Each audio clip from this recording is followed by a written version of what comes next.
Les intervenants et intervenantes de la journée ont rejoint Gabriel de Montmolin. C'est lui qui va modérer cette rencontre autour du sujet musée et pouvoir. Peut-être qu'il faut faire silence, comme ça on arrive à avancer. Merci beaucoup. Gabriel de Montmolin va donc modérer cette rencontre. Gabriel de Montmolin, j'imagine que tout le monde le connaît.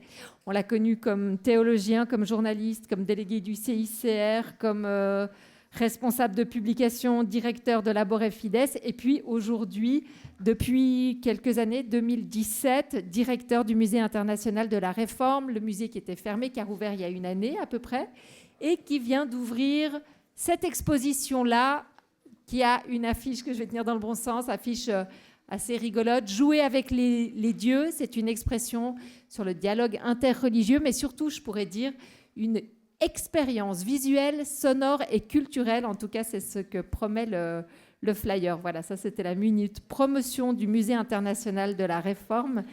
Je vous laisse la parole. Merci pour cette promotion. J'allais passer 5 minutes pour la faire, donc on va gagner 5 minutes pour, pour le débat.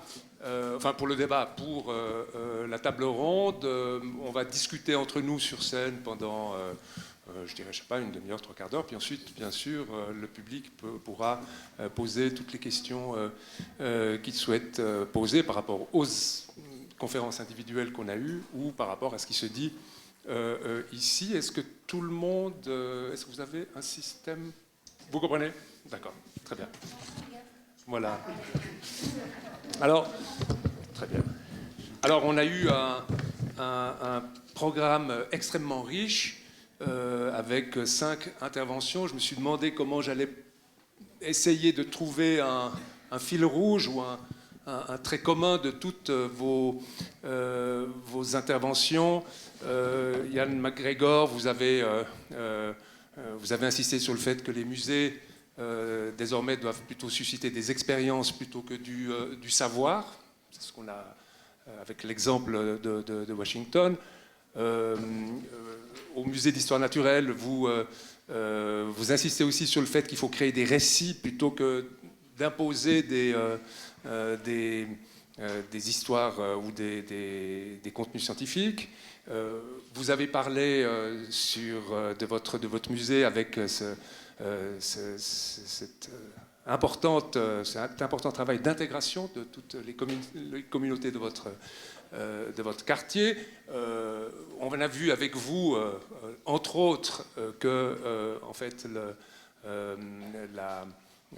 l'informatique et les computers pouvaient permettre aussi de démocratiser l'accès aux archives et aussi de protéger des formats culturels qui risquent de disparaître. Et puis, vous venez de nous raconter l'objectif de votre musée qui est de, au fond, sensibiliser, c'est ce que je retiens, les communautés qui se croient minoritaires alors qu'elles sont majoritaires, et que grâce à votre action très militante de votre musée, en fait, vous arriveriez peut-être à convaincre que les Américains sont à 70% en fait, en faveur de mesures prises pour le climat.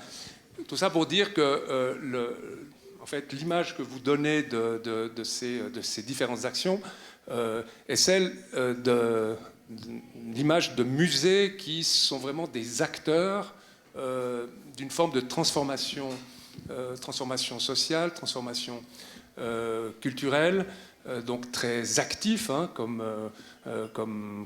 effectivement intervenant dans le débat social, le débat culturel, le débat artistique. C'est très réjouissant à voir maintenant. En fait, est-ce qu'il y a des dangers dans cette façon de considérer que en fait, le musée doit être systématiquement, comme vous l'avez présenté, aux avant-postes d'une forme de lutte pour la transformation sociale? Quels sont les dangers de cette posture? Et je vous poserai d'abord à vous cette question, Monsieur McGregor. Est-ce que, en fait, le savoir ne risque pas de disparaître derrière la pratique de l'expérience? Tout à fait. C'est le grand danger, il me semble. D'abord, qui décide des thèmes, des sujets à discuter? C'est une question immense. Est-ce le conservateur? Si c'est le conservateur, à qui est-ce que le conservateur, la conservatrice, est-elle responsable? Il s'agit d'une institution publique, une institution qui appartient, je parle des musées publics européens, ce sont des musées qui appartiennent à tous les citoyens de toutes les opinions. Donc, que le musée doit être très prudent, il me semble, dans son rôle de faire campagne pour une certaine position. À la différence du musée du climat, qui évidemment existe pour ça, mais pour les autres musées, là, il me semble qu'il y a un grand danger. Il y a un deuxième danger, il me semble, si ou non on accepte cette fragmentation de l'expérience humaine. Nous sommes partis, moi je suis parti de l'exemple américain, où il y a un musée maintenant de American Indian, African American. Il y aura bientôt encore un musée fédéral à Washington pour Latin Americans. Il y aura aussi un musée for women. Mais il me semble qu'on risque, il y a un grand danger là, de cette fragmentation de notre expérience commune, de notre humanité commune. Donc là, pour moi, un grand danger. Et troisièmement, le troisième danger que j'y vois, c'est que, il me semble, le point de départ de tous nos musées en Europe, c'était d'offrir aux citoyens la pleine liberté d'explorer le monde. Et l'ennemi, si vous voulez, puisqu'il y avait l'ennemi, c'était d'abord le pouvoir politique qui ne voulait pas, et il y avait l'Église. L'Église qui voulait limiter ce qu'on devait savoir, ce qu'on pouvait savoir. On voulait y résister, on voulait affirmer notre liberté de penser, qu'on accepte maintenant que d'autres systèmes religieux nous empêchent de poser des questions, nous empêchent d'examiner les objets. C'est quand même frappant. Il y a là quelque chose de paradoxal, il me semble. Notre point de départ, c'était de la liberté absolue de la recherche. On accepte maintenant des limites imposées d'ailleurs. Est-ce que vous avez un exemple précisément dans votre musée de Mumbai, j'imagine? Non, pas de Mumbai, puisqu'en Inde, la tradition est très ouverte. Je parle surtout, on nous en a parlé avant, des communautés indigènes aux Amériques et en Australie surtout, la notion de connaissance secrète, de savoir secret et d'objets qu'on n'a pas le droit de voir, donc qu'on n'a pas le droit d'examiner si on ne fait pas partie d'une certaine communauté. On comprend très bien les sensibilités, mais il me semble qu'il y a là une question philosophique très profonde. Qui a le droit de limiter ce que nous avons le droit de rechercher?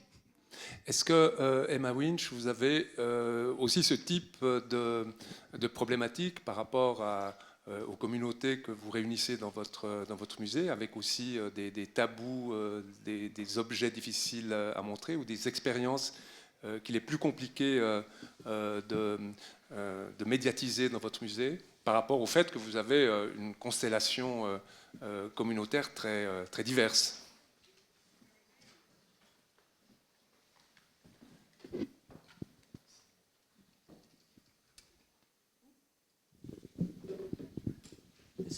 Yeah.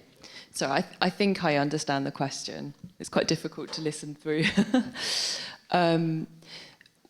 We have a gift in Hackney that the museum is about Hackney. That's the shared experience that everybody coming to the museum has. And we always start with Hackney and that shared story before going off to explore the different and the various experiences, before encouraging people to kind of come back to their own. But it's always through that lens of Hackney, what we share in Hackney. You may feel like an outsider or somebody with a very unique experience in Hackney, but actually there's lots of unique experiences side by side, and a lot of people are in Hackney for the same reason. We find if you speak to people that migrated to Hackney in the 60s and 70s, they didn't come to Hackney, they came to a different part of London, but they ended up there, and there's something to be talked about why do people end up in this place? Why do people end up here? And it's very much because they found the things that they needed there. So I think it's quite difficult to me to talk to that because it's quite easy in our museum because we have that shared theme running through the museum. Sometimes that imagined experience is all that we've got because the collections haven't been kept, which is why I talk about the gift of whoever it was that was collecting in the 80s and 90s that thought to collect community policing material. Like if we didn't have that, if it didn't exist, we wouldn't have that starting point for all this really important and activist work that we're able to do in the museum and with communities. I wonder what would happen if we didn't have it, and it upsets me to think of everything that's been lost, and it excites me to think of everything that's underneath people's beds or in people's lofts that are going to help us. We're still piecing together those stories around people, and the work you're doing is so exciting. When we talked a lot to communities who don't have anything with them from when they came from Iraq, Kurdish communities particularly. The young Jewish children that came on the train, it was very rare to find anything that still survives from that period. So I used to be very anti-digital and tech in museums. I used to be, no, you can't replicate the object, you can't replicate hearing from that person. But actually, I've been really excited today to see the possibilities about protecting things that we can't actually touch anymore or that are at risk of losing. So I'm not sure if that answers your question. Yes, partly. Okay. Partly. I am also curious, and this is a question I want to ask to others. What is the form of the stories you present to the audience? How? Because many of you just said, well, it's very important now to have stories of people telling their story, their life. How is it formally done? Comment est-ce que formellement vous réalisez ces récits de vie, en fait, sous quelle forme le public peut les entendre? So I missed the last half of your question when you went into French. He just translated himself. Oh, okay. Okay. Ah, yes. So we have significant oral history collections. So we have an active mission to go out and collect people's stories, which started in the 90s. We collected the oral histories of Windrush migrants, people that came from the Caribbean, which became hugely significant with the Windrush scandal, which happened in the UK a few years ago, where people's British status was questioned. The council suddenly started to kind of looking around for what have we got? Like, what do we know? How can we celebrate our Windrush generations? Now, most of those people that are in the video that's on YouTube have passed, but we were collecting those stories at the time. So we do have that document. We've got a huge collection of Orthodox Jewish oral histories as well. So they're shared online for people as an access point who might not have been to the museum before to come, but they're also shared in the displays, so you can come in and you can listen to someone's experience. We use people's faces as part of the telling of the stories. But you have stories of 10 minutes, 1 hour, 1 No. minute? How is it? No, we have the full transcripts online. You can read and search through the transcripts. You can find things that you might want to talk about, like you can search for police or market or hair product or whatever it is to search through. But then we have snippets of them online in different places and in the museum, and they're going to be making really good use of them in the new museum, because a lot of the oral histories that we've collected have been since the museum opened in 2003, and then we've done a huge amount of trusting relationship building since then. So the accumulation of people and stories, and we're really excited to be able to present them, and it is the best way to get people to understand what the museum is trying to do, who might not understand that when they come into a museum, is to see faces and to hear stories and other people's stories to help unlock their own. Ludovic Maggioni, dans votre séquence détox, en fait, vous faites un préambule dans lequel vous nous faites la comptabilité d'un patrimoine d'œuvres du vivant et du non-vivant dans votre musée qui est absolument considérable, exceptionnel. Et puis ensuite, dans la séance détox, il n'en est plus jamais question. Et ce qui pose la question du travail traditionnel d'un musée, en fait. Et c'est juste pour vérifier, en fait, que deviennent vos collections après la séance de détox, puisque si je comprends bien, le détox, en fait, concerne aussi le préambule. Ceci pour, bien sûr, plaisanter. Oui, bien sûr. Quel est le travail traditionnel? Est-ce qu'un travail traditionnel du musée subsiste? Bien sûr, et le travail traditionnel pose aussi de nombreuses questions. On pose la question des collectes dans les muséums d'histoire naturelle. Comment on continue à avoir des collections extra-européennes? Alors bien sûr, il y a des législations qui sont mises en place pour ça aujourd'hui. C'est vrai que ça pose toujours un peu la question de ces spécimens, de leur conservation. Le travail sur les collections, qui est effectivement très important, et surtout ce travail avec le regard de la recherche de provenance pour mieux comprendre l'histoire en fait de ces objets qui sont arrivés au 19e siècle et qui vont pouvoir passer par ce filtre entre guillemets de détox, en tous les cas sur lesquels on va pouvoir porter de nouveaux regards qui ne sont pas forcément des regards que naturalistes. Alors les objets vont garder la valeur naturaliste qui est très forte, et ça c'est extrêmement important pour la communauté scientifique. Mais en plus de ça, ils ont une valeur historique qui devient aussi plus importante et qui permet aussi d'aller dans d'autres horizons et de montrer la place de la science dans le monde au 19e siècle. Et là, vous avez des expositions plus classiques qui sont effectivement consacrées à ce type de mission, ou comment est-ce que vous médiatisez ce travail? Comment est-ce que vous le communiquez au public? Donc ça, c'est vraiment le projet d'expo qui va ouvrir le 14 décembre, qui va s'appeler donc Nommer les natures, héritage colonial en question.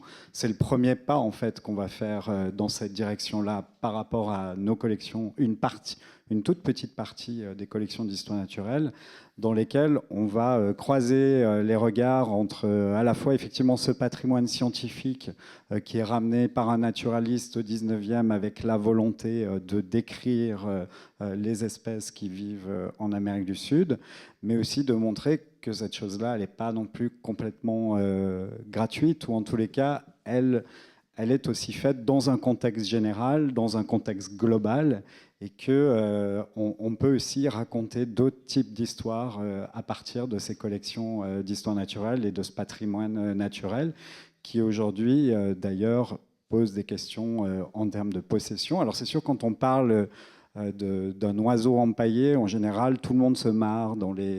C'est quelque chose qui fait beaucoup rire, parce qu'on n'est pas dans des objets culturels, mais au final, ils ont une importance qui est égale aux objets culturels, et c'est intéressant et important de réfléchir leur place aujourd'hui dans les musées.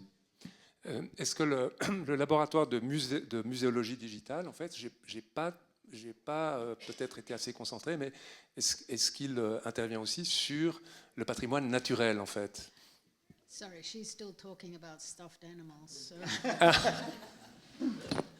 Maybe we could do it in English. Yes, I will try. Now, I was asking the question, if your laboratory is also working for the natural patrimonial. Yes, indeed. We were just discussing this very point. So we are doing a project for Museum for Gestaltung in a big exhibition, which is Museum of the Future type idea, a bit riffing off the Deep Fakes show, in fact, with absolutely minute insects. And ETHZ in Zurich have developed a photogrammetry technique that allows you to capture this. They have 50,000 photographs per insect. Yeah, 50,000 photographs per insect. So we're talking about a phenomenal amount of detail, which gives us an enormous opportunity. So the work that we're actually developing is in the vein of augmented reality. So being able to augment the specimen showcase with live objects, and then how you relate these objects together will be the critical thing in that work. So yes, we are. When This is will it be? September 2026 will be this show. It's part of the 150-year celebrations of Museum for Gestaltung. In Zurich. In Zurich. Yes. Okay. Yes. So Another question is, I was really impressed by your museum and the way you are just putting your militancy just for the climate. And my question is, how make you come people who don't care about climate? And this is a question I will have also to ask to you about how to generalize the audience of your museum. Comment est-ce que vous arrivez à faire venir un public de tous les horizons si vous êtes très militant, en fait? We were quite worried about that with this show especially. It's our most politically angular exhibition to date. And we were concerned. People leave so happy with their experience. At the risk of sounding smarmy or self-aggrandizing, it's 4,500 square feet, so what is that, 450 square meters, roughly. And we're a small and new institution, but this was by far the strongest and best show that we had done, and people left feeling inspired and energized. And they said so in Google reviews. And so what happened was, we did have some people who came because they're already climate activated and climate interested, and we want to be a support to the climate activist community, broadly construed. But at the same time, people were getting 5-star reviews elevated in their phones by the robots at Google. And that meant that many people who would not otherwise have been aware of us, much less been attracted to us, who were in Soho. Our location was critically important. It had to be a tourist-friendly location. Walked in for that reason. So if you, and it goes back to the silent supermajority point. People are so hungry for this kind of information and for this kind of experience. And people are so hungry to be informed that they can make a difference and to have a call to action, recognizing the contradictions that Dr. McGregor has highlighted. It's the popularity of this kind of programming cannot be overstated in our experience. The more regular people are completely prepared to entertain very angular truths, if that is paired with an experience of beauty, physical beauty, and also with a recognition of their ability to make a difference. If you combine those three things, the hard truth is not a deterrent.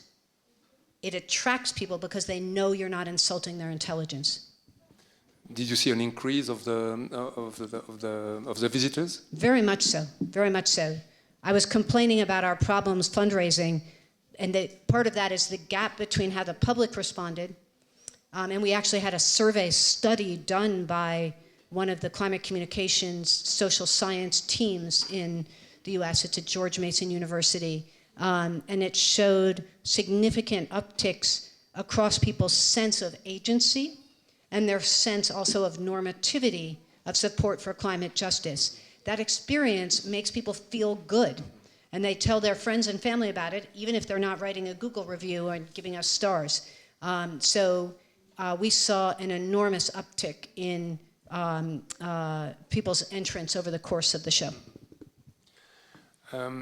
When I read the sentences made by some of visitors saying, I was not aware that you had suffered like me. It was, for me, one of the most interesting entrances for your museum. And I said, okay, if someone is suddenly aware that he's not the only one to suffer, I would just go and visit this museum. Did it have an effect for the increase of visitors, this kind of communication Yes, it always does. It always does, because you speak to the right people in the community and they tell everybody else. And it's always the launch event. I think I was speaking with this yesterday with the cultural mediators, but it's always the launch event when everyone comes up and said, well, you didn't ask me. I've got something to give. I've got an object. I've got a story to tell. And we just accumulate people that way. A lot of it is word of mouth. Social media for the regular users about what we've got on and events, but it's mainly the way that we work with people, the most effective way is to do it well, to do it properly, to respect people's time and stories, and to give them the time that they need to share them, and they go back and scoop everybody else up for you. They do. That's been my experience. It's just that initial trust building with people. Yeah, but it always amazes me that we'll have school classes, and it's the parents that come with the schools who go, I didn't know that. I didn't realise. I thought it was just us. That's happened in multiple sessions. It's the adults. The kids aren't that acutely aware that their experiences are directly kind of sitting alongside others at that point. But it's the parents, it's the greater understanding in them and the teachers that always fascinates me. On a beaucoup d'expériences effectivement d'enfants qui prescrivent la visite des musées aux parents. C'est pour ça que les visites de classe sont très importantes. En écoutant de nouveau l'expérience de Neuchâtel, je me suis demandé en fait, et ça c'est peut-être aussi pour d'autres musées, où sont les touristes en fait? On a l'impression que le public visé, mais c'est peut-être la journée qui veut, parce que la thématique est centrée sur le pouvoir et les musées. Qu'est-ce qu'on fait? On n'a pas cité une fois le mot touriste ou visiteur de passage qui en fait s'arrête au musée et qui le visite pendant 1 heure et part. On n'a pas parlé non plus d'audio guide, hein, je dis ça comme ça, ni de visite guidée en fait. Est-ce que c'est en fait des phénomènes tellement ancrés qu'on n'a plus besoin d'en parler, ou bien est-ce qu'il y a une mutation qui fait que en fait on va vers un public un peu plus sélectif à force effectivement de proposer des formats qui n'ont plus rien à voir avec un musée traditionnel. Je le dis par rapport à ma propre expérience de directeur de musée, puisque on va dire que le 80% de la fréquentation du musée international de la Réforme, c'est clairement que des touristes en fait, avec effectivement aussi peut-être des difficultés à imaginer qu'on va mettre en place des mesures systématiquement les mêmes que les vôtres, en fait, notamment en termes de détox. Alors, quel est le statut du touriste, en fait, dans cette transformation des musées? Alors, c'est une très bonne question, mais ça dépend de la ville dans laquelle on vit. Hein. Je pense que Genève et Neuchâtel ne se placent pas du tout au même niveau d'un point de vue touristique. Donc ça, c'est clair. Déjà, le bain de population n'est pas du tout le même. Donc, on a effectivement quand même des touristes qui viennent au muséum, mais c'est clair que ce n'est pas le public majeur. Et un petit peu compte tenu du territoire, c'est vrai qu'il y a une espèce de deal qui existe entre ce musée et ses publics qui viennent et qui reviennent. C'est vrai que ce qu'on construit aussi, c'est des petites histoires, hein, c'est ce que j'ai raconté, des petites histoires qui se racontent, qui s'écoutent, et puis dans lesquelles on se sent bien et dans lesquelles on a envie de revenir. Donc il y a vraiment cette idée de petite échelle, de proximité, de vivre un moment ensemble, de se sentir un peu chez soi aussi quelque part, et puis d'en profiter. Et moi je dis aussi toujours, c'est les publics nos meilleurs ambassadeurs, donc c'est à eux ensuite de relayer l'information et de donner à plein de gens de venir dans nos musées. Donc, du point de vue du public, c'est un petit peu ça, je dirais, plutôt que du point de vue du tourisme. Après, c'est vrai que pour rebondir sur d'autres réflexions par rapport aux communautés, c'est vrai qu'on parle beaucoup de l'ouverture du musée aux communautés, avec tous les risques, et je suis assez d'accord sur ces risques qu'il peut y avoir aussi là derrière. Mais peut-être ce qu'on oublie de dire aussi, c'est que les musées créent aussi des communautés qui leur sont propres, parce qu'en fait, on agrège au final tout un ensemble de personnes, de savoir-faire, de scientifiques autour d'un projet commun qui devient une communauté. Alors soit une communauté qui est effectivement très classique, donc c'est des associations d'amis de musée qui existent un petit peu de partout, mais qui change aussi très clairement ces dernières années. On voit des jeunes qui, enfin en tous les cas chez nous, il y a beaucoup de jeunes qui deviennent amis du musée et qui ont envie aussi de participer à la vie de ce musée. Et ça, je me dis que c'est aussi assez intéressant comme signal. Monsieur MacGregor, on a eu la chance de dîner ensemble hier soir, à quelques-uns, et vous nous avez raconté un peu plus en détail ce très grand projet d'ouverture d'un musée non indien, je dis avec mes propres termes, à Mumbai, essentiellement pour des étudiants. Est-il fermé aux autres visiteurs? Non, pas du tout. Tout au contraire. Et en fait, c'est le but de tout musée, est un musée pour les étudiants, puisque chaque citoyenne, chaque citoyen, c'est une étudiante, c'est un étudiant. C'est pour que les gens puissent se renseigner sur le monde, se réjouir devant les œuvres d'art. Donc, en Inde, si vous voulez, les objets sont exposés dans le contexte du musée, ouvert à tous et à toutes, mais le choix de l'objet a été fait en fonction des ambitions didactiques des universités indiennes. Donc, c'est ce qui a été pour nous très intéressant. Si on veut situer l'histoire indienne dans un contexte global, quels sont les objets chinois qu'on voudrait pouvoir exposer? Quels sont les objets romains? Donc, des critères de sélection tout à fait étrangers, qui nous sont étrangers, mais qui sont déterminants évidemment pour les collègues indiens. Mais ça renoue en fait avec la grande tradition européenne des Lumières, qu'un musée, ce n'est pas...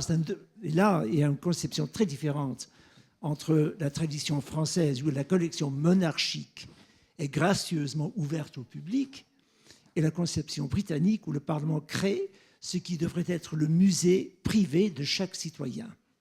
Et là, il me semble que c'est là l'idéal qu'il ne faut pas perdre de vue. Un musée public, c'est la collection particulière, la collection privée de chaque citoyenne, chaque citoyen, que le citoyen et la citoyenne peut visiter, peut utiliser comme ils voudront. Et pour revenir sur votre question de tourisme, puisque ça c'est capital, pour un musée comme le British Museum, comme la National Gallery à Londres, d'abord, je voudrais revenir là où j'ai commencé ce matin, avec la question de l'entrée gratuite. Puisque si on le fait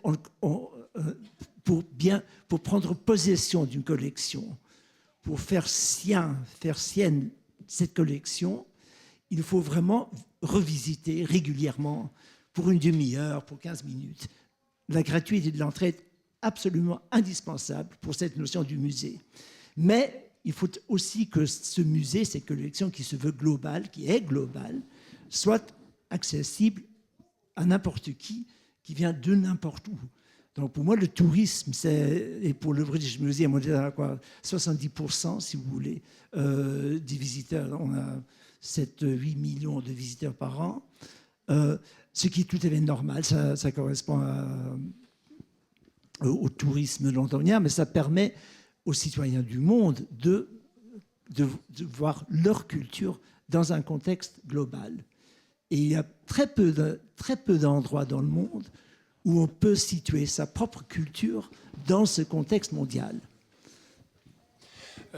Dans votre laboratoire de l'EPFL, quel est le type de visiteur qui j'imagine que c'est un musée ouvert tous les jours, bien sûr. Quel est le type de visiteur qui vient?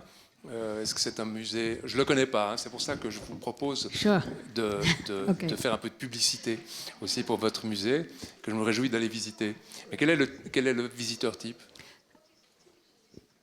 Sure, absolutely. So one thing I would say is we developed a evaluation tool, which is a digital tool where we gather the voices of visitors, they can draw pictures, they can leave audio files. It all streams to a server, it aggregates and visualizes, means I can look into the gallery at any time and know exactly what my visitors think. So we know a lot about our visitors. It's a brand, the EPFL Pavilions is only 7 years old.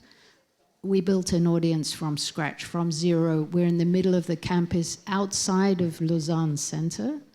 And what we have is art and science. So what we are bringing are artistic and humanistic lenses to the world of science, and it is boom time for this. So the public demand, 87% of our audience comes from outside the campus. It's not for professors, it's not for students, it's for mass public.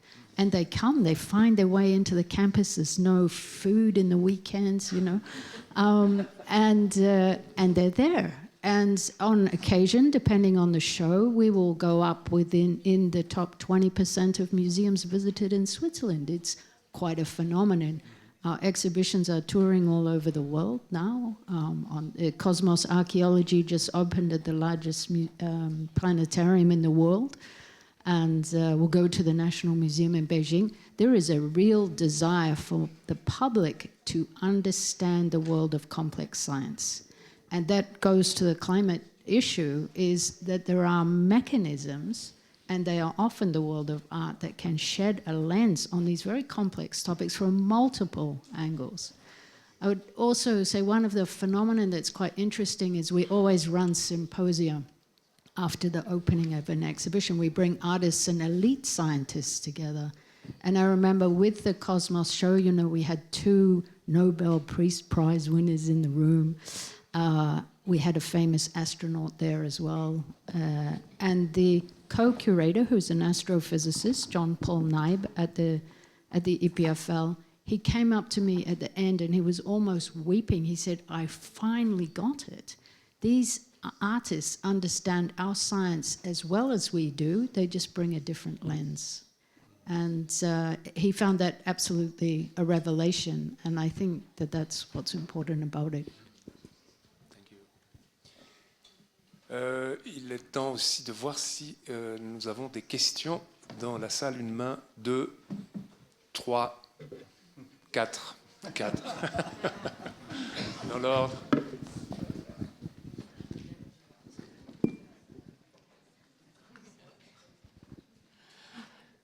Bonjour, merci à toutes et tous pour cette passionnante journée. J'aimerais aborder le sujet pour rebondir sur l'indiscipline. Pardon, j'ai oublié de me présenter. Nora Berriou, je suis guide au MEG et dans un écomusée sur la paysannerie de montagne en Haute-Savoie. Et je suis aussi militante Extinction Rébellion. Et donc je rebondis sur la notion d'indiscipline que vous avez apportée et également sur le positionnement du 11 octobre 2022 de l'ICOM qui apportait son soutien aux activistes environnementaux. Et malgré ce positionnement plutôt favorable et positif de l'ICOM, le musée du Louvre, encore cette année à 2 reprises, a porté plainte sur des interventions d'activistes qui ont pourtant, c'était soit sur la Joconde avec une vitre blindée, soit un collage de tracts à côté d'un tableau de Delacroix, La liberté guidant le peuple. Et le musée a donc porté plainte contre ces activistes. Alors même que, et M. MacGregor pourra rebondir peut-être sur les suffragettes au début du XXe siècle, ont mis des coups de hache dans le tableau de Velázquez pour faire aboutir, entre autres, le droit de vote des femmes. Et donc, j'aurais aimé avoir vos points de vue sur la désobéissance civile et comment... aussi peut-être faire connaître cette position de l'ICOM qui est très méconnue et absolument pas connue du grand public.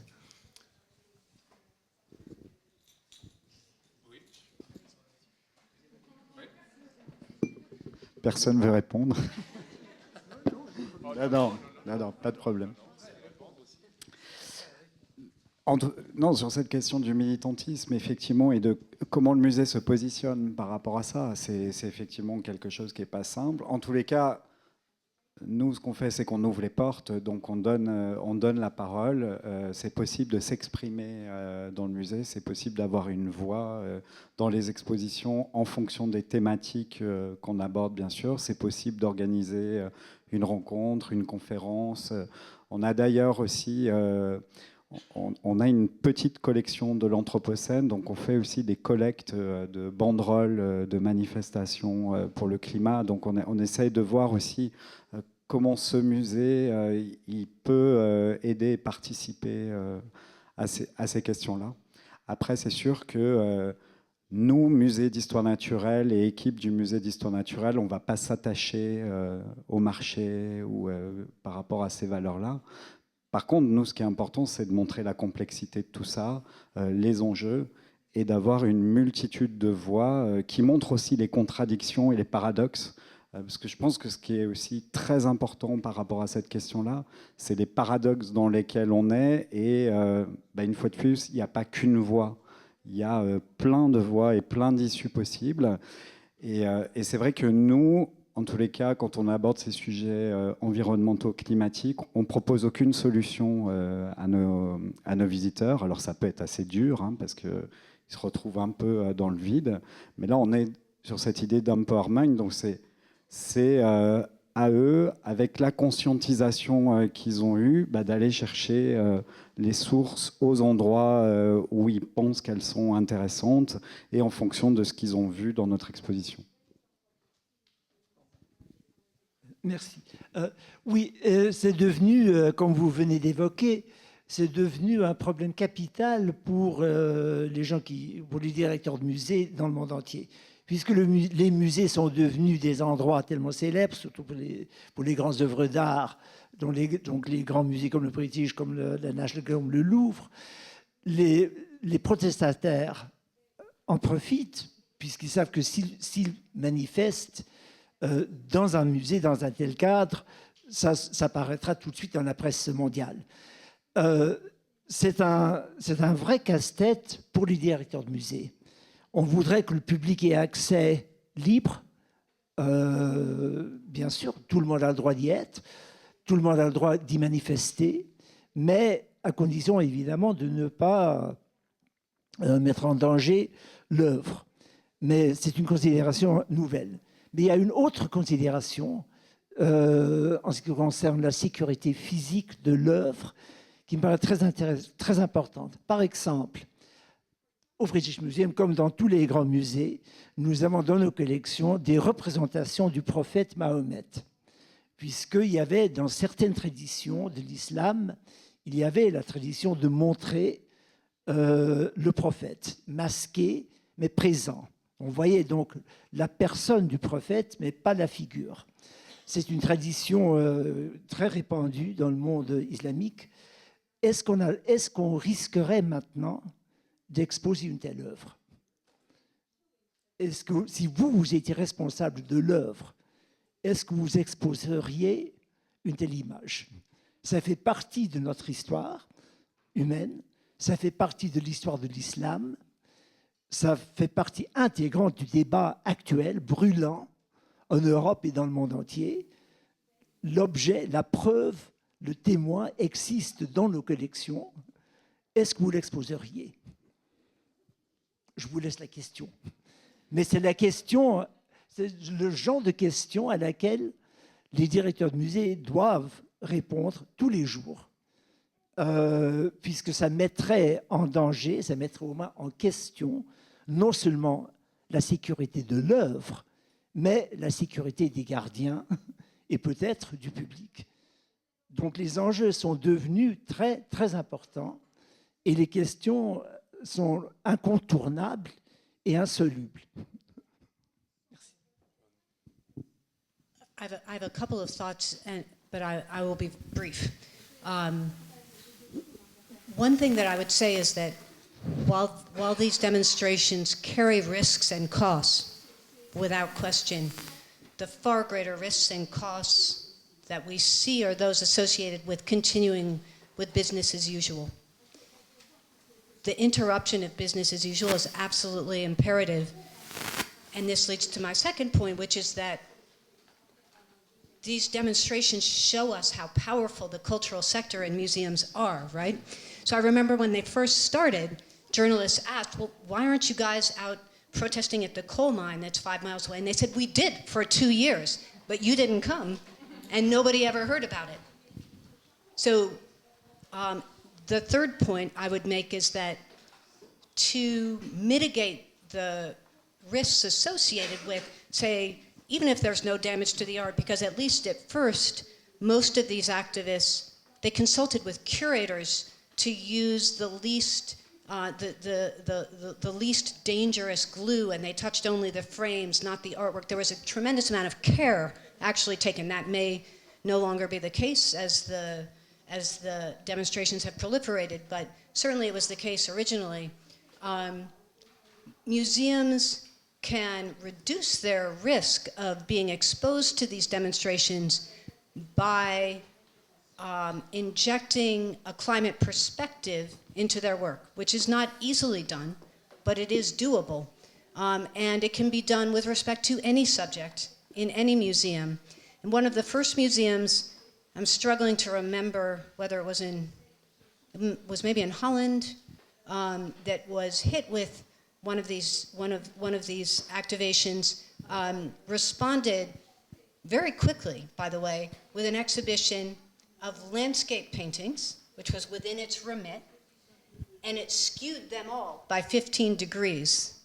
And I think the show was called Degrees of Difference, and it was about all the curatorial writings were about the pedagogy was about climate and how the whole tradition of European landscape painting would be impossible without the Holocene, the stable Holocene climate.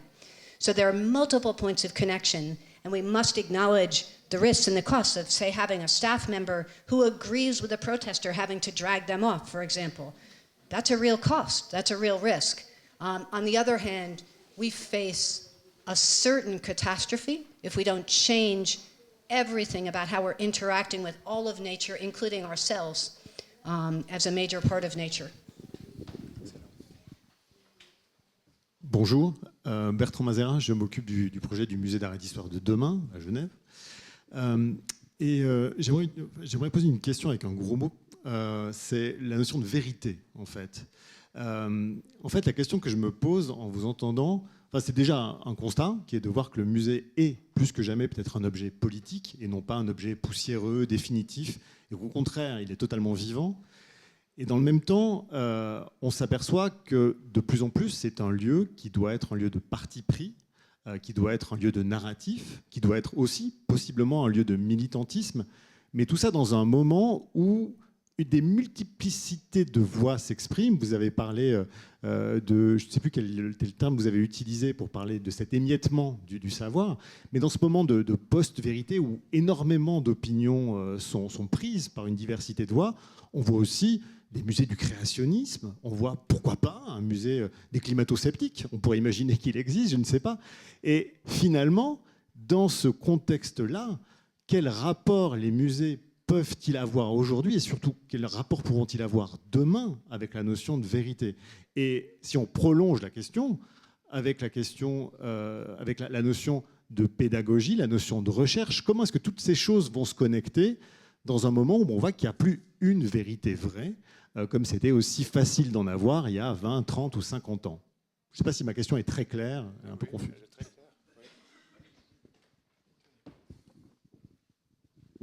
Merci. Non, la question est absolument primordiale. Puisque le rôle du conservateur, c'est le rôle de gardien d'une notion de vérité. Et comme vous dites, la différence que je voulais, la distinction que je voulais faire entre histoire et récit, history and story, il y a toujours le danger, lorsqu'on parle de mémoire, de souvenir, nous savons tous qu'il y a le phénomène, le syndrome du faux souvenir, la fausse mémoire. Nous les avons tous. Des souvenirs qui ne sont pas vrais, mais ils sont vrais pour nous. Le rôle du musée, c'est de faire la distinction.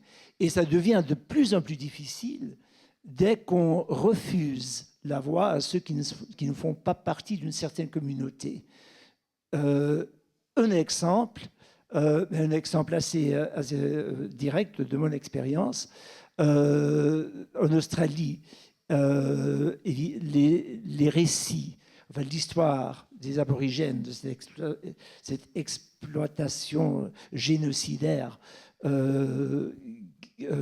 qu'ils ont vécue depuis 250 ans, dans cette histoire, dans ces récits, il y a des moments qui pour eux sont devenus des légendes, des mythes, que nous savons ne correspondent pas à la vérité historique. Comment faire? Là, puisqu'on voudrait évidemment donner la parole aux aborigènes, on voudrait qu'ils racontent leur version de cette histoire tragique. C'est le moins qu'on puisse faire. Mais qui a le droit de corriger cette histoire? C'est donc une question très délicate, très importante. À mon avis, le musée ne peut pas renoncer à ce rôle, à ce devoir, mais ça peut mener tout de suite à des relations difficiles, mais, voire hostiles, avec la communauté qu'on cherche à intégrer dans l'histoire. Donc on est face à un paradoxe très profond, encore un casse-tête quotidien pour les musées, où il n'y a pas de réponse simple, mais la question compliquée qui se pose tous les jours. Les récits contradictoires, est-ce qu'il y a, parfois il y a une vérité historique, parfois les preuves manquent. Mais le devoir du musée doit être de protéger ce qu'on conçoit comme la vérité historique, me semble. Alors, il y avait... Pardon. Oui. Vas-y. C'est pas grave. Juste peut-être rajouter quelque chose par rapport à cette histoire de vérité. Il n'y a pas de vérité, mais par contre, il y a effectivement des manières de voir le monde, des manières d'expérimenter le monde et des méthodes diverses et variées. La méthode scientifique, c'en est une, la mesure du monde, c'en est une. Ça montre une manière de percevoir le monde. Et puis, il y a d'autres méthodes émotionnelles, d'autres méthodes culturelles qui permettent de proposer différents regards. Et il faut qu'on essaye de composer avec tout ça, effectivement, et de montrer cette complexité, de montrer qu'il n'y a pas une vérité, mais il y a des manières de se penser dans un monde global. J'ajouterais quand même...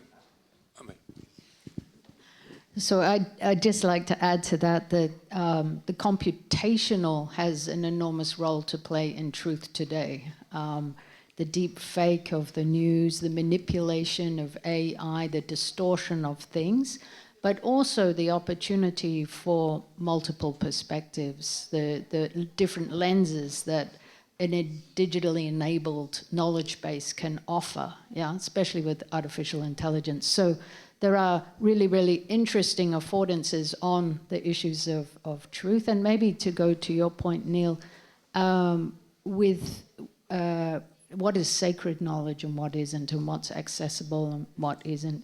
Within the data world, there is this whole notion of data sovereignty. So if you create digital material in an indigenous community now, you can choose not to put it in the commons. You choose to keep it sacred knowledge. And that all these affordances are now being concretized in digital tools as well. So I think there's a lot of complex truth things in digital. Thank you. Oui. Est-ce que je peux? Bon.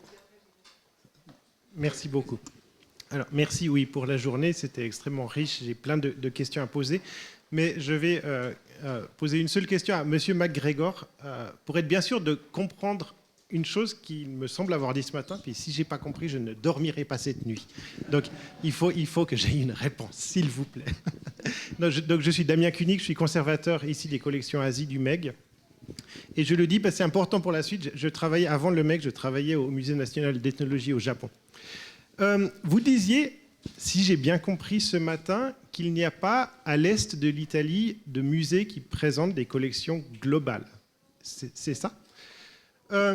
Alors, bon, je comprends le mot. C'est vrai qu'à l'est de l'Italie, le musée, c'est aussi un outil de construction de la nation. Et puis à l'est de l'Italie, les États-nations sont souvent plus jeunes qu'ailleurs. Donc il y a peut-être une partie de la réponse à trouver là.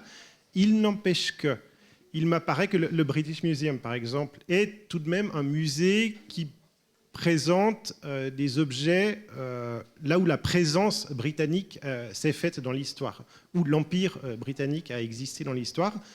De même pour le Louvre. Au Japon, alors je travaillais au Musée national d'ethnologie qui avait pour prétention de présenter les cultures du monde, mais le musée national qui est à Tokyo présente lui aussi l'étendue des cultures qui ont fait partie de l'empire colonial japonais, où la présence japonaise a existé dans l'histoire. Donc, je ne suis pas sûr de vous comprendre finalement. Il me semble qu'en Asie, il y a des musées qui ont une prétention globale quant aux propos de leur collection. Tout à fait, pardon. Et oui, je voulais simplement souligner le fait que les collections se constituent en fonction des réseaux commerciaux, politiques, économiques et militaires. Donc, ce sont les sociétés européennes et américaines qui ont pu se constituer des collections mondiales. C'est le résultat de ces conditions historiques. Et je sais très bien qu'au Japon, il y a un musée d'art européen. Il y a au Japon des collections qui ne sont pas japonaises, et pour les raisons que vous évoquez. Et en fait, c'est le résultat de cet héritage historique auquel il faut maintenant essayer de remédier. C'est pour ça que je voulais parler de la constitution. Comment constituer maintenant, en dehors de ce nord global, des collections vraiment globales. Et le Japon a commencé, puisque le Japon, parce que le seul pays d'Asie orientale à avoir eu un empire, d'avoir été en mesure de créer ce genre de collection. Mais à mon avis, donc je suis d'accord avec vous, mais c'est un phénomène qui s'explique historiquement et auquel maintenant il faut essayer de changer. Pour la Chine, évidemment, ça devient une question capitale. Les dirigeants chinois voudraient maintenant que leurs citoyens comprennent mieux le monde dans lequel ils vont jouer un rôle central. Donc, comment constituer maintenant en Chine des collections universelles, des collections encyclopédiques? C'est une des grandes questions politiques, culturelles pour la Chine en ce moment.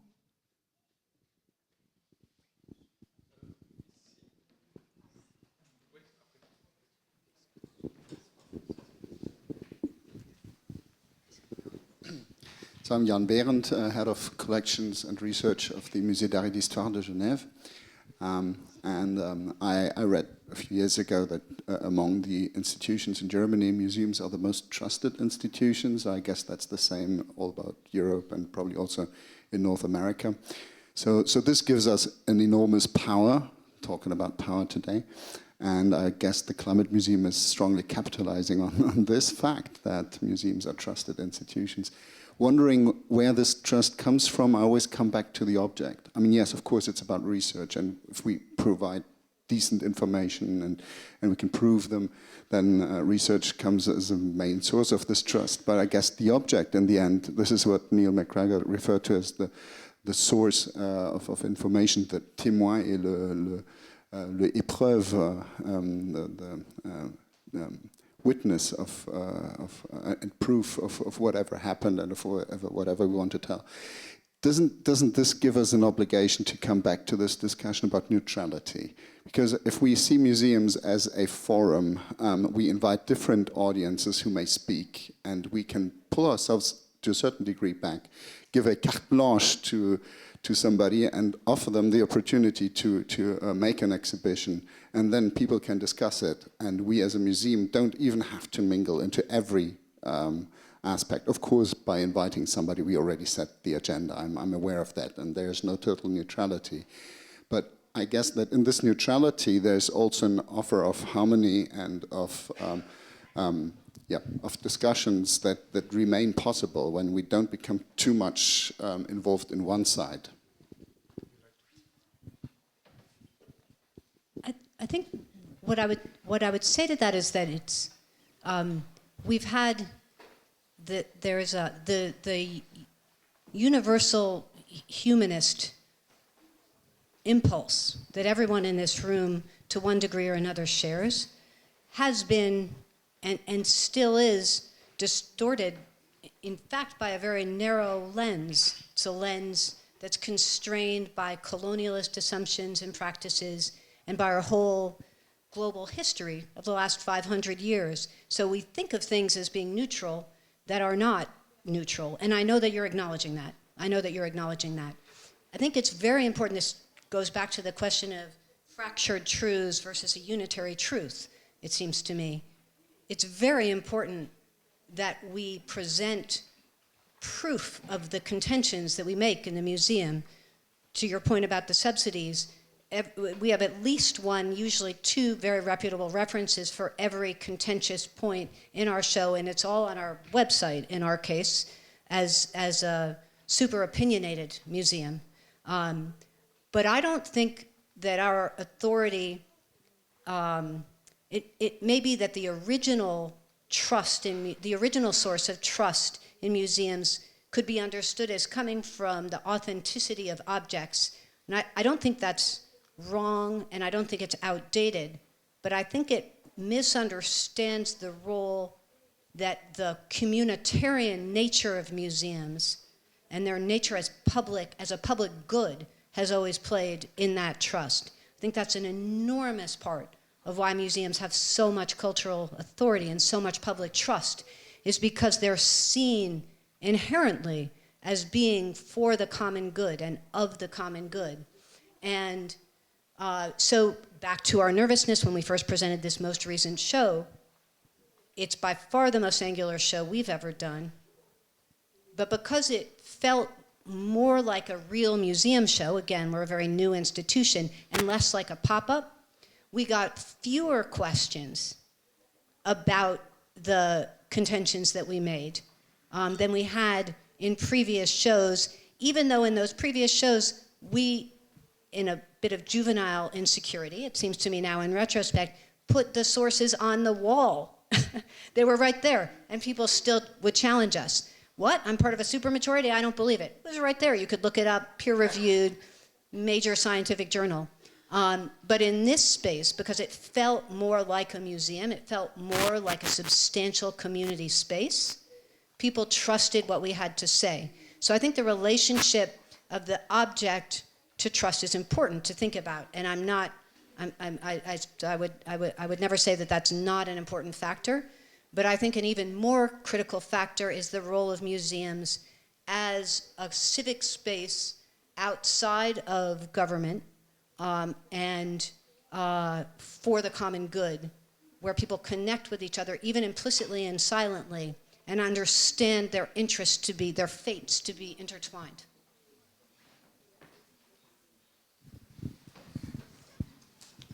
Parmi les sources de savoir, il y en a une qui s'appelle ou qu'on appelle explicitement pouvoir, le quatrième pouvoir. Ce n'est pas le cas des autres sources de savoir. L'école est encore bien plus puissante, puisqu'on a même parlé de la République des professeurs.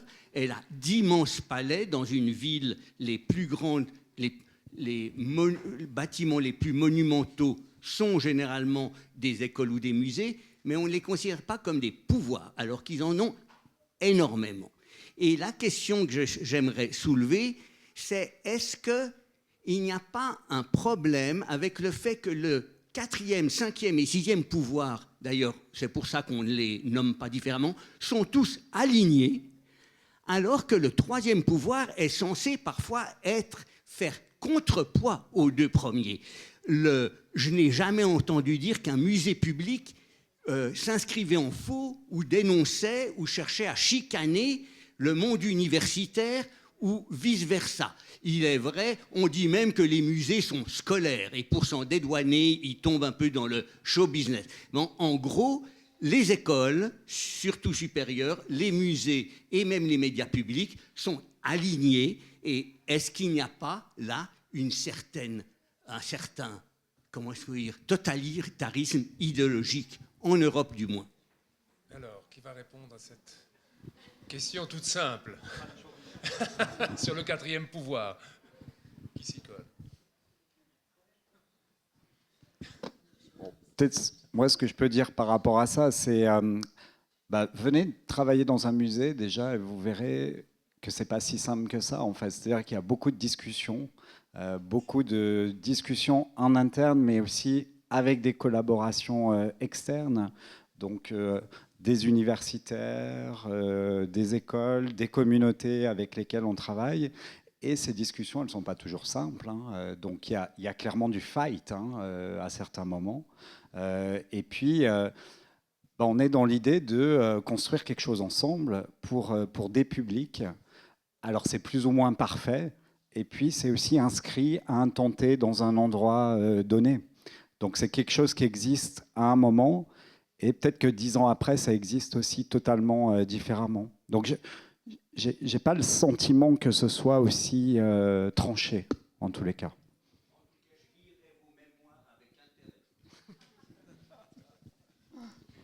Oui, j'avais envie juste de revenir à un point que vous avez mentionné au début, qui était un petit peu ce débat entre savoir et expérience, et d'opposer ou de voir que l'un se ferait aux dépens de l'autre.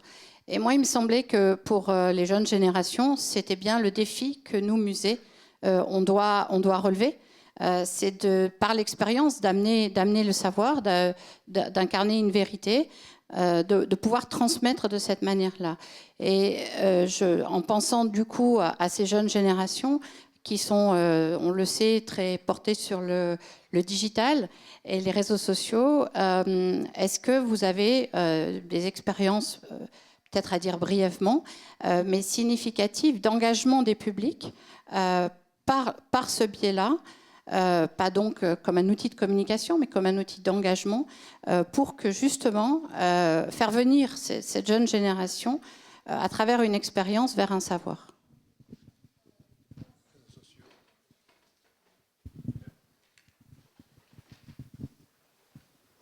Yeah, I'm not sure I can answer the full question because I didn't quite catch the end bit, but I would quite like to speak to schools and education and truth, because as I understand it, we're comparing that being an institution of truth and museums possibly not.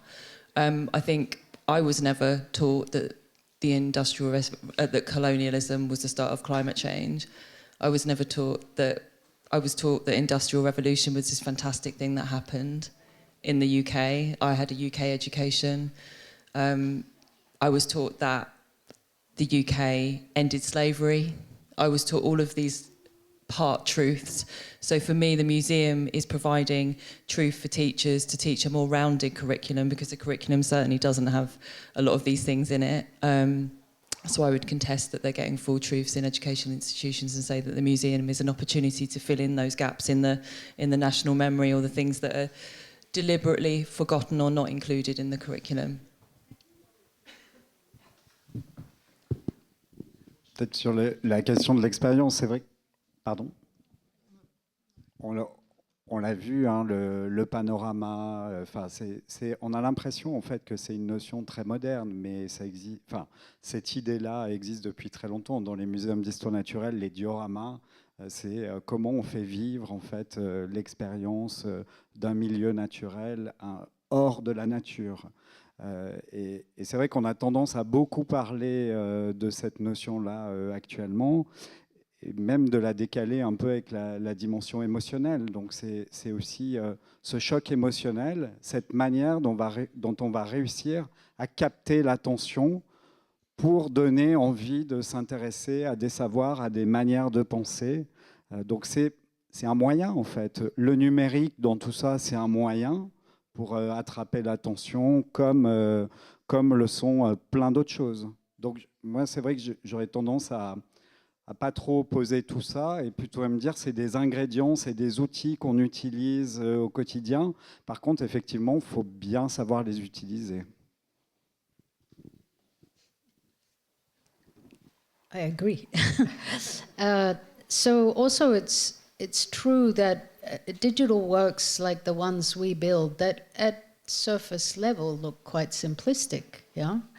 They're built on an enormous amount of scholarship, and it's the way that you package and distill that scholarship. It's like any good exhibition or any good interface. It's about the complexity of the data underneath and how you deliver the message which is accessible, and it's largely to do with accessibility to get people engaged in that world. So even though digital has a kind of a trivia, I think there was a problem in museum multimedia that started in about 2000 where they tried to pack all the curatorial knowledge into an interface. This was a disaster, right? And so a million kiosks were born, and they were all unusable. And so this new take is, how do you distill that material, and how do you make this world more transparent to people to engage them in whatever the topic is?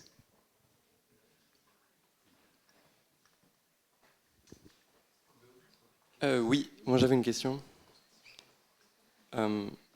Monsieur de Montmoulin.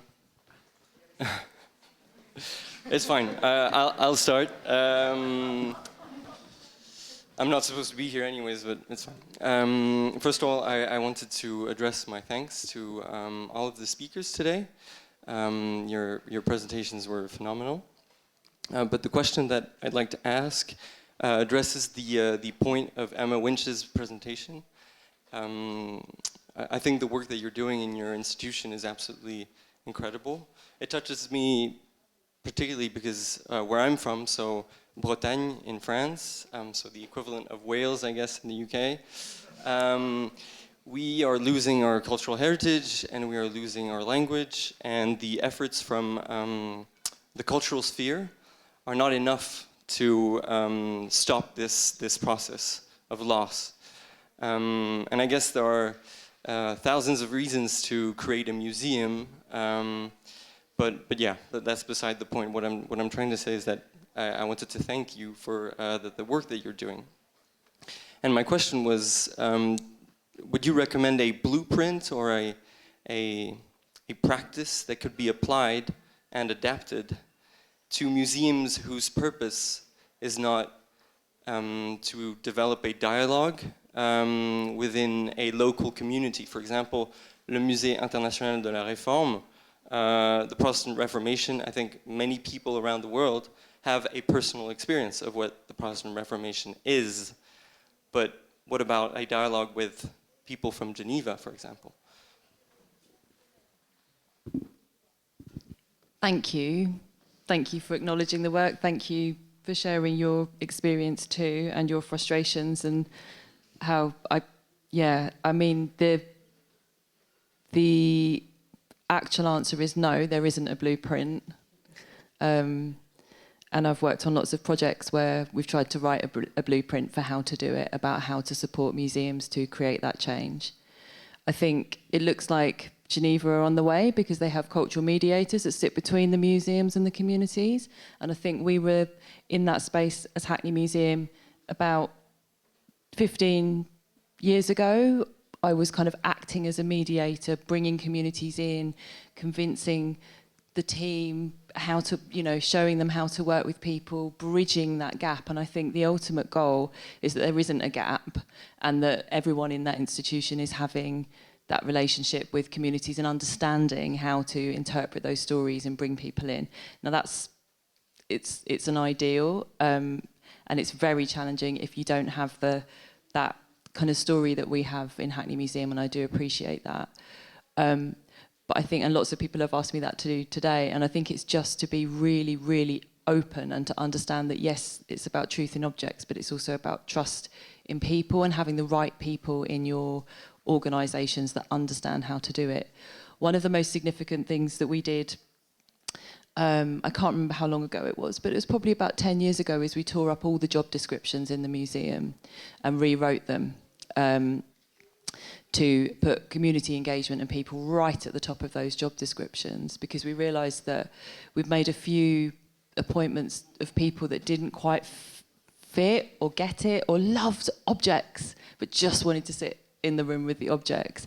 And so what we noticed about how it works is when everybody's present and visible and going out into the museum and just even interested in who's in there and how they're interacting, like that's how you bring about change. And that's not something that's restricted to small community museums, but it does take really good leadership to do something like that. And it takes compassionate and sensitive leaders who understand the importance of working with people, but also people that are very strong, because that involves a lot of changing of the status quo and the structures that we're all working within this sector. So it's not easy, it is possible, but it is about having the right people in those posts and recognising that if you want communities to come in, you have to, that's the main change that you need to make.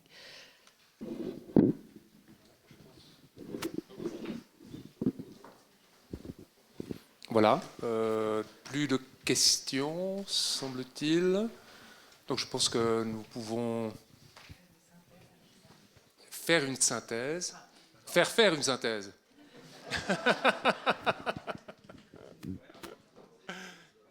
Oui. Quel est le casting maintenant? Alors, le casting, c'est d'abord de vous applaudir. Merci beaucoup.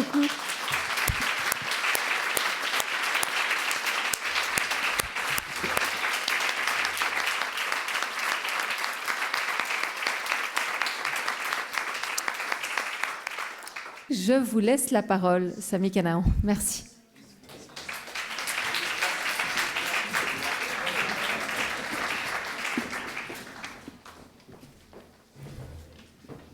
Alors, faire une synthèse, je n'en ai pas l'ambition. Parce que la journée, je crois que vous êtes toutes et tous d'accord avec moi, a été extrêmement riche, variée. Vous savez, on dit souvent dans un colloque, il y a un certain nombre d'interventions et on en sort en se disant, bon, il y avait une intervention excellente, puis les autres, bof. Ben là, honnêtement, j'aimerais dire à toutes les intervenantes et les intervenants, je les remercie très sincèrement parce que toutes et tous, chacun, dans son registre, dans son vécu, dans son expérience, ont amené quelque chose de très riche qui pourrait encore justifier de longs moments d'échange et qui, en tout cas, vont nourrir, bien sûr, la réflexion du département que je dirige, des institutions de la ville, mais aussi probablement de nos collègues des autres musées. Alors, parmi les éléments que j'ai captés, il y en a un, en tout cas, qui est évident aujourd'hui, que le musée, c'est très politique. C'est une construction politique, c'est bien de le rappeler. C'est clair que pour un politique, inaugurer un musée, c'est un grand moment, soyons honnêtes. Parce qu'il y a un côté temple du savoir. Comme ça a été dit, les institutions ont plutôt une image positive, les musées en général. Il y a un acte majeur aussi d'urbanisation, de célébration d'une collection en général, d'une thématique, d'une histoire. On a inauguré par exemple ici le MEG en 2014 et il y avait une foule incroyable dehors qui d'ailleurs a failli déclencher une émeute parce que les discours étaient trop longs et que justement l'apéro attendait. Donc... mais il y a aussi l'effet boomerang ces dernières années que j'ai aussi vécu comme magistrat, et encore, je ne me plains pas, parce qu'à Genève, très honnêtement, même si on aime bien se prendre la tête à Genève, les débats se passent quand même d'une manière globalement, je trouve, assez constructive et ouverte. C'est qu'aussi l'effet boomerang, parce qu'un musée, les musées sont forcément un miroir du monde en général. Au moment où on le construit, c'est un miroir du monde tel qu'on le conçoit, consciemment ou inconsciemment d'ailleurs, d'un historique, d'une vision du monde. C'est la manière dont on parle du passé ou des civilisations d'ailleurs, c'est un reflet en fait des mentalités du présent, de nos références. Alors évidemment, dans le monde d'aujourd'hui, qui honnêtement, ça a été dit, connaît des crises multiples, difficiles, on est honnêtement dans un monde très très complexe pour les individus et les collectivités. On a l'impression qu'il y a tout en même temps, qui est compliqué et criseux. Alors je me suis dit que je ne suis pas historien, mais en fait le monde a souvent été criseux si on regarde le passé. Je veux dire, c'est rare les périodes très calmes et sereines partout. Peut-être la différence, c'est que maintenant on est au courant de tout le temps, partout. Donc c'est, même pour des gens comme nous ici qui sont intéressés, on a une information chronique, pas toujours nuancée évidemment, sur tout ce qui se passe en permanence partout, ce qui peut nous donner un sentiment d'impuissance. Et d'où on le voit en Europe ces jours, on le voit dans le monde en général, un énorme risque de repli et de rejet. Et même dans la politique locale, j'en ai fait l'expérience, c'est beaucoup plus facile de diviser, de détruire, de séparer, que de construire, de rassembler, de faire comprendre mutuellement les points de vue, par définition. Et c'est vrai qu'en plus, on est dans un monde où les inégalités augmentent très très vite, y compris dans des pays riches comme la Suisse ou comme à Genève. Du coup, les musées là-dedans, alors on ne leur demande pas de tout résoudre, évidemment, parce que ce serait un peu ambitieux et largement excessif. Mais c'est un fait que leur responsabilité vient du fait qu'ils ont une image positive, globalement. Et je disais ce matin des lieux de citoyenneté, des lieux d'échange, dans une volonté de comprendre et de se comprendre collectivement, de justement identifier ce qui nous rassemble plutôt que ce qui nous divise, et à utiliser justement toutes ces connaissances cumulées et ces collections. Alors, il n'y a pas de neutralité, ça a été dit. Les musées ont aussi raconté certaines versions de l'histoire, comme les écoles, comme d'autres institutions du pouvoir. Moi, j'ai fait mes écoles dans un lycée français au Liban. J'étais comme gamin convaincu de la grandeur des rois de France et Napoléon sans aucune nuance, quoi. Je veux dire, c'était les bouquins de l'époque, quoi. C'était normal. Et puis plus tard, j'ai réalisé que ce n'était pas aussi simple. Donc, effectivement, les musées aussi doivent se poser des questions à ce sujet. Alors, évidemment, c'est l'évolution autour des publics. Historiquement, on aime bien avoir beaucoup de chiffres, hein, l'audimat c'est quand même sympa, ou alors des poches pour spécialistes. Mais c'est vrai que tous les musées, aucun musée va dire qu'il ne s'occupe pas de son public. Enfin, ça, c'est absurde. Mais c'est vrai qu'il y a une vraie diversification des approches. Et on a beaucoup parlé aujourd'hui de l'expérience. Donc, plutôt que la grande histoire avec un grand H, les histoires, les récits. C'est pas évident. C'est une vraie remise en question de la manière de fonctionner entre le scientifique classique qui dicte un message et une approche plus participative. C'est un vrai défi, c'est une vraie difficulté. Mais souvent, si c'est fait de manière constructive, ça marche. Mais effectivement, il y a, je sais, dans les corps professionnels, certains qui parlent de nivellement, que tout le monde a le même pouvoir, le même truc, et que finalement, il n'y a plus rien. Non, ça, c'est faux de le ramener à ça. D'où le pouvoir des musées. On a beaucoup parlé de pouvoir aujourd'hui. Il y a effectivement un vrai pouvoir. En Suisse, le pouvoir est relatif, parce que de toute façon, le pouvoir en Suisse est très distribué, c'est un des atouts de ce pays. Mais effectivement, il y a un pouvoir, c'est une responsabilité, je dirais surtout, qu'on doit prendre. Et il y a bien sûr l'espace extérieur au musée. Moi, je l'ai vécu, hein, il y a des remises en question tout à fait légitimes. Il y a eu ce fameux slide ce matin sur les guerrilla girls, les gorilla girls, qui relevaient l'absence des femmes dans les sphères de responsabilité, mais bien sûr, surtout les nus de sculpture ou de peinture. Il y a l'aspect des populations d'origine non européenne ou non blanche, l'origine des collections qui est parfois douteuse, l'impact climatique. Donc les musées qui ont cru sincèrement échapper un petit peu à la remise en question sociétale se font rattraper. Et moi, je trouve ça plutôt sain. Il faut l'accepter, en discuter. C'est aussi au sein des musées la cohérence entre les messages et les pratiques. C'est-à-dire un musée qui se veut ouvert sur le monde, qui se veut inclusif, qui parle de décolonisation, mais dont les propres pratiques, déjà au niveau de sa propre équipe, de ses propres choix de conservateurs, de scientifiques et d'exposition et de public. Évidemment, les contradictions sont vite relevées aujourd'hui. On ne peut pas avoir un musée qui n'est pas cohérent entre ce qu'il prône, ce qu'il prétend faire. Et du coup, je crois beaucoup, même si ce n'est pas une panacée, et j'ai demandé ça au musée de le faire et de le renouveler. C'est ce que je disais ce matin, un projet scientifique et culturel ou un plan directeur, enfin un document, mais effectivement où le processus de genèse et de mise à jour régulier de ce document est presque plus important que le document lui-même, avec les équipes, avec tous les métiers, avec les partenaires, avec un débat public, pourquoi pas. D'ailleurs, au Parlement de la Ville, il y a une curiosité là-dessus. Il y a parfois des réactions surprenantes, des réactions qui peuvent énerver peut-être un professionnel ou une professionnelle, mais ça vaut la peine. Donc, cette responsabilité, elle est réelle. Du coup, c'est aussi un vrai pouvoir dans le sens positif du terme, s'il est utilisé. Une responsabilité vis-à-vis de la population au sens large. Comment inclure ? Alors, par exemple, tous les musées, a priori, se disent « oui, je suis ouvert aux personnes avec des handicaps ». D'ailleurs, Genève s'est distinguée dans ce domaine. Mais est-ce qu'on a vraiment fait un effort suffisant vers la diversité culturelle qu'on a à Genève, vers la diversité socio-économique, vers justement la place des femmes ou des autres genres? C'est effectivement un défi et on a fait des gros progrès, mais je pense qu'on n'y est pas encore. Et je salue, alors j'étais fasciné par l'histoire de Hackney, parce qu'effectivement, il y a tout pour que ça ne marche pas. Bah oui, vous avez des communautés de pays très différents, avec des passés traumatiques, c'est en partie ça peut être des conflits de religion, de culture, il y a des minorités LGBT, enfin minorités, voilà, c'est plutôt les hétéros qui sont presque en minorité, si j'ai bien compris. Donc tout ce mélange-là pourrait être explosif, et grâce, entre autres, pas seulement j'imagine, mais grâce, entre autres, au musée de Hackney, il y a au contraire une compréhension mutuelle, c'est un vrai modèle. Donc j'ai aussi relevé le lien avec la santé. J'adore, je crois que c'est le Québec, où il y a des ordonnances médicales pour aller au théâtre ou au musée. Alors l'Ariana a essayé à titre symbolique, mais je ne crois pas que les autorités suisses en matière de santé soient très ouvertes à ça. Ça ferait peut-être baisser les primes d'assurance maladie, mais c'est quelque chose qu'on va creuser au département. De même, bien sûr, l'énorme champ de la digitalisation Et je crois qu'on va aller vous rendre visite, Sarah Kenteldine, parce qu'on a envie de voir ce que vous faites chez vous concrètement. Dernier élément, avant l'apéro. La très difficile question de l'équilibre entre engagement et militantisme. Il n'y a pas de réponse toute faite à ça. C'est-à-dire, j'ai entendu effectivement l'Extinction Rébellion qui va dans les musées. C'est vrai qu'au début, il y avait la panique pour les œuvres, mais c'est vrai que, sauf exception, les actions n'ont pas endommagé les œuvres, mais au sens de la loi formelle, c'est illégal. Et donc, je sais que les tribunaux sont embêtés. C'est comme les militants climatiques dans les rues ou ceux qui collent les mains. C'est que les tribunaux jugent un peu en zigzag en ce moment. Ça montre que c'est un débat de société. Moi, je trouve que tant qu'il n'y a pas de dommages aux œuvres, c'est des actions qui sont intéressantes parce qu'elles suscitent le débat et que parfois, il faut bousculer le système. Je ne suis pas censé dire ça, évidemment.